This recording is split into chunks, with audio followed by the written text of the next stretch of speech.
todas las personas que estamos aquí y seguramente las personas que nos están viendo y que estamos en una búsqueda. Estamos buscando respuestas, soluciones y estamos buscando salidas al laberinto en el cual nos hemos metido. Y la notable coincidencia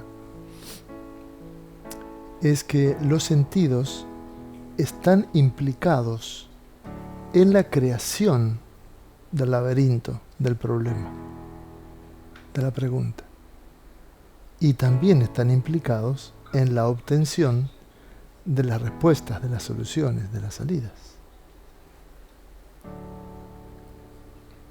Los seres humanos tenemos 5 sentidos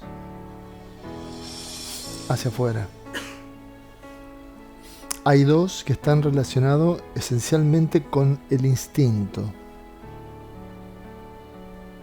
El olfato y el sabor.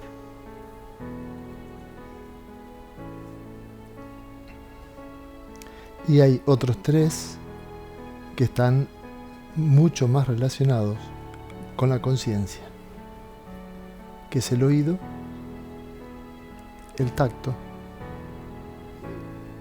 y la vista.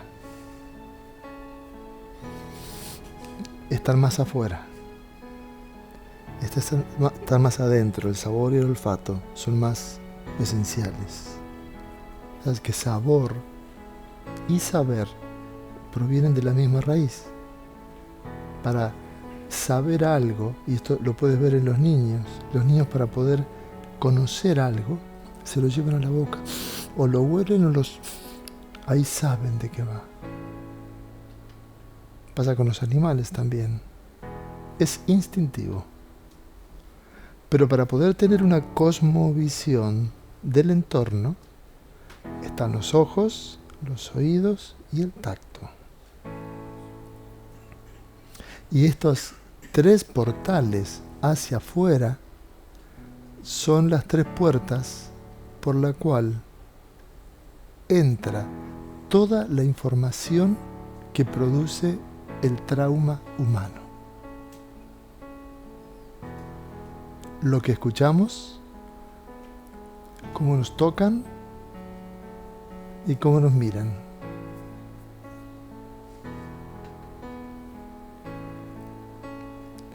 Con lo cual, cuando nos damos cuenta que estamos metidos en un laberinto, que estamos metidos en un problema, que hay un trauma, que hay una herida, que hay algo que pasó en nuestra vida que nos ha marcado, lo salimos a buscar inconscientemente desde las mismas ventanas por la cual entró esa información. ¿Y qué haces? Observa, vas a un lugar a escuchar, a ver si te llega la información que pueda sanar la herida que se produjo por una información que entró por la misma ventana.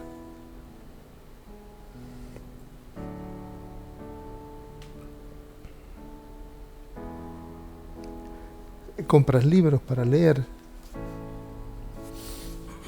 escuchas a maestros, terapeutas, místicos. Vas a sesiones de terapia en donde se utiliza el tacto. No solo el masaje, hay muchísimos abordajes que trabajan con el tacto consciente, con la imposición de manos. La sanación está orquestada fundamentalmente a través del tacto, la escucha y la mirada. Pero de estas 3 fuentes proveedoras de sanación, la más poderosa es la mirada. La mente puede distorsionar la percepción de cuando te tocan. La mente puede interferir, puede interpretar. ¿Por qué me toca? ¿Qué me está tocando? La mente se puede meter. La mente se mete mucho más en todo lo que escuchas. Lo deforma, le da la vuelta para que escuches solamente lo que tienes que escuchar. A la mente no le interesa que escuches algo diferente. Entonces le da la vuelta. Y hay ahí orquestado todo un mecanismo con el lenguaje en el cual hay palabras que no escuchas, las reemplazas por otras, hay algunas que no te das cuenta y das vuelta. Una frase que 2 o 3 palabras que le diste la vuelta cambia completamente el sentido y el significado. Pero de la mirada no te puedes escapar. La mirada es directa, la mirada es pura. La mirada no es susceptible de ser distorsionada. Una mirada pura acerca de lo que eres te acorrala. Y esta es exactamente la historia maravillosa, magnífica, de cómo un hombre que estaba buscando en su vida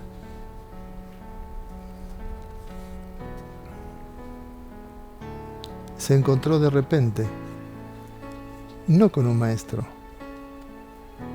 se encontró con una mirada. ¿Y qué es lo que pasa cuando te encuentras con una mirada pura? De esto va la historia de Rumi. Porque la mirada, como método en sí mismo de apoyo, acompañamiento a otras personas, es algo que ha sido olvidado. Y nosotros lo estamos recuperando la memoria. Hay muy poca gente en el mundo que esté trabajando la evolución interior, la sanación, desde la mirada. Y esto es la esencia de nuestro método, de nuestro abordaje. El cómo miramos al otro. La mirada crea un campo de sanación tremendamente poderoso.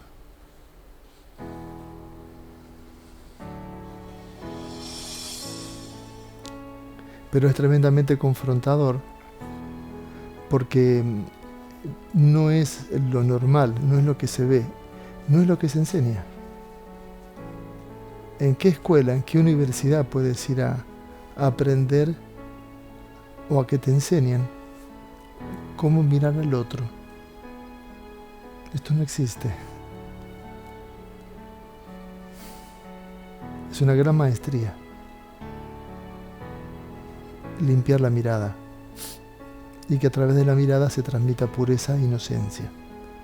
Porque cuando se transmite pureza e inocencia en la mirada dirigida hacia el otro, estás abriendo un camino de despertar de lo que el otro verdaderamente es.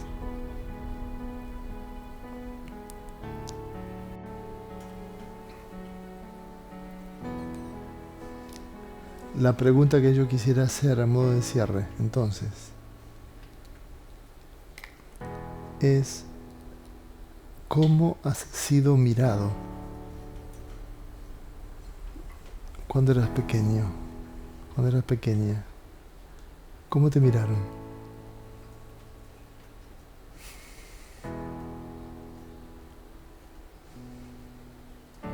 ¿Quiénes te criaron? ¿Quiénes te acompañaron en los primeros años de vida, cuando eras totalmente inocente? ¿Cómo te miraron? ¿Qué te transmitieron a través de la mirada? Porque esa es la esencia del condicionamiento, la esencia del problema. ¿Cómo hemos sido mirados?